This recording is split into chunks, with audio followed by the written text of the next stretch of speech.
पाकिस्तान ख़ासकेली इत्तेहाद फरीदाबाद पारां पाकिस्तान ख़ासकेली इत्तेहाद जे चेयरमैन सिराई नियाज़ हुसैन ख़ासकेली जी 52 सालगिरह मल्हाई वई।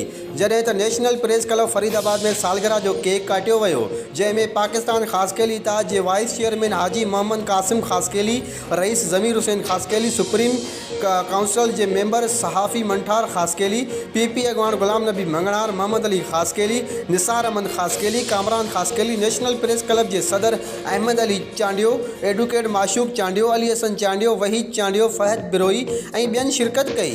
तकरीब के पाकिस्तान ख़ासकेली इत्तेहाद जे मरकज़ी वाइस चेयरमैन हाजी मोहम्मद क़ासिम ख़ासकेली, ज़मीर हुसैन ख़ासकेली ख़िताब कंदे चयो त सिराई नियाज़ हुसैन ख़ासकेली पंहिंजे धरती सां बेहद प्यार कंदो आहे।